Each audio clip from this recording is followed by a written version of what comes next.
Alright guys, in today's video, we're going to be going over everything you need to know in order to get your setup correct on Ezreal. I've been asked this question a lot of, hey Mito, what rune should I go? Should I go press the attack, lethal tempo, conquer? I've even seen fleet on Ezreal sometimes, maybe even first strike. Well, we're going to answer that. We're going to answer what starting items you start, whether it be the tier, longsword, or Doran's blade, or even Cole. We're going to talk about the mythic that you're going to get, which is a highly debated topic. Everyone wants to know what mythic is best on Ezreal, and we're going to get over that as well as the other item. So let's get into it by going to this practice tool. So first, we're going to hover the Ezreal. So let's talk about what we want to do for runes. Typically, what I end up doing is I'm going to go press the attack because Conquer has been nerfed as of right now. So we're going to go press the attack, Presence of Mind for the mana, Legend Bloodline, because you don't really build that much lifesteal in your build. And you're going to either go cut down or you're going to go coop. You're going to go cut down if you're going to be going a squishier type of build, because that means you have less HP. This is going to be the one where you're going to be going Essence Reaver into a lethality mythic item. But if you're going to go Triforce or you're going to go Sunder, because when you go these two items, what ends up happening is you are going to have a little bit more HP than typically the enemy AD, the enemy support, and anyone who builds glass cannon. That means you're going to lose value on multiple targets for cut down, and you get more value out of coup de grace. Afterwards, I suggest going magical footwear and biscuit delivery. This is going to help you get your boot because Ezreal needs all the items he can get to spike as fast as he can. He needs that sheen, he needs that tier, he needs the biscuits in order for you to continuously spam in lane so you can keep that perma prio. Next, you're going to get the attack speed rune, adaptive damage, and either armor or MR depending on the matchup. So let me quit out of here and restart again. Because as we all know, we only have so much time to spend in practice tool. So our second rune page that we can do, it's mainly going to change not the other runes, but it's typically going to be just these keystones. So allow me to explain to you what you can take other than press the attack. If you want to play, if you're playing versus a ton of tanks, like the enemy team is just chock full of tanks, no other source of champions. Like they just have Sion top, Skarner jungle, Galio mid, a standard AD carry, and Leona support, then Lethal Tempo is actually really good for you to get the most amount of damage off of DPS, because obviously with your Qs, you can also attack very, very fast. Now, moving on to Fleet. Fleet, I'm not very fond of because I think Ezreal has a very safe lane phase already, and so he doesn't really need this bonus HP back, especially when you're supposed to be trading from very far ranges away. So I suggest just not taking Fleet. Conquer has been nerfed, and I think it still does have some value, but overall, you're going to get more consistent value off going press the attack because you will always be looking to get that auto Q, auto trade in lane as Ezreal, and even then, in the late game, you're always going to be hitting the person in front of you because that is going to be the easiest person to proc your Qs on. As of these other runes, Domination doesn't really offer anything. Sorcery, you might be able to go Transcendence or Mana Flow and a Gathering Storm rune, but I think it is not going to be as worth it for you. And as for Resolve, definitely not. So, now that we've discussed the runes, we're now going to discuss the starting items once we enter the game.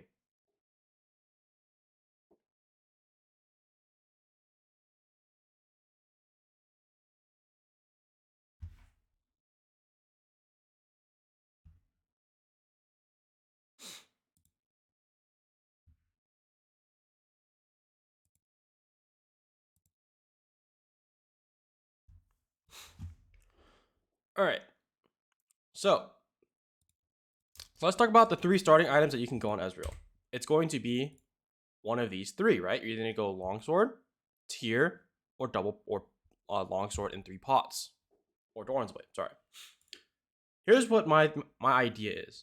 If I'm going to be playing into an all-in type lane, like my support is an Alistar, their support's a Leona, my support's a Nautilus, their support is a Maokai, my support is a Thresh, their support is a Blitzcrank, then I will go Doran's Blade. The 80 HP base is way more important than getting the regen from the pot, because if you ever get engaged on, that's pretty much the big fight.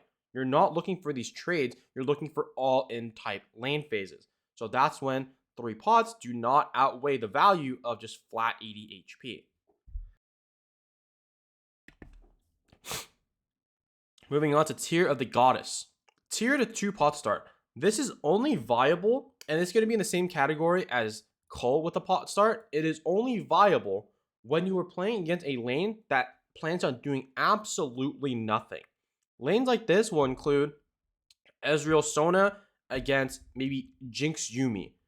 Ezreal Yumi versus MF Zyra, where you're really not going to be fighting at all. All you're doing is you're scaling. And so what this allows you to do is it allows you to get closer to your mana immune because you're going to stack your tier faster. You're going to start off with your tier and you have 2 pots to be safe in lane. Most of the time, you're not going to be able to start this because it's typically very bad because you're losing all combat stats. You're losing 10 AD or you're losing 8 AD and 80% HP and Omnivamp. So typically, unless you know for sure that you're not doing anything in lane, again, the tier and Cull are in the same boat ride, you do not want to start these 2 items. Now we're going to get into Longsword 3 start. Longsword 3 is going to be your most consistent start because anytime you're playing versus a ranged champion in a support role, such as these enchanters, such as Yumi, Janna, Sona, Karma, maybe sometimes even Zyra, if you have an engaged support that wants to fight, then yes, this is going to be your default start because number 1, it gets you a lot of sustain with these 3 pots. Number 2, it allows you to get closer to your Mythic and closer to your Mana Mute because these both build into either Triforce, a Lethality Mythic, or Essence Reaver, or even Mana Mute. The Longsword is useful every direction of the way. So this is going to be your most consistent start, and this is what I recommend. Only if you're not playing versus an all-in lane. Again, tier and Cull, typically not going to be your starting items. All right. Let's get down to the fun stuff. The fun stuff is going to be your mythic item. That means we're going to talk about Trinity Force. We're going to be talking about Divine Sunder. We're going to be talking about Eclipse. And we're talking about Prowler Claw. We'll have a short talk about Duskblade, but it's going to be a meme. So, starting off with the Trinity Force. When do you go Trinity Force as your main mythic? This is very easy. If the enemy top and jungle, or most of the enemy team, has consistent bruisers or tanks that you can consistently auto attack, then you are going to get the value from the threefold strike. I believe that's what it's called. Yes, threefold strike, which is the more consistently you attack the opponent, the more AD or bonus AD that you get, 20% of your base AD. So that is where you're going to go Trinity Force. This allows you to stack it very easily. It gives you a reason to stack it. There it is. Now, when you choose to go Trinity Force over Divine Sunder, Sunder is a pretty uncommon item now, but you do have reasons to build it. The only time that you are going to build Sunder is when the enemy team isn't really bruiser-like and is mainly just extremely tanky. Because rather than getting the threefold strike, and you're now trading off the threefold strike for Divine Sunder's mythic passive. Grants all other legendary items give you 5% armor pen and magic penetration. This is huge. This is huge for when you are trying to take down these tanks, because not only are you going to be ending up building Sroda's Grudge later on, we'll get to that, which is armor pen, you're going to stack even more armor pen just going for this Divine Sunder. Now, we're going to talk about the other mythic items, which is going to be the lethality ones.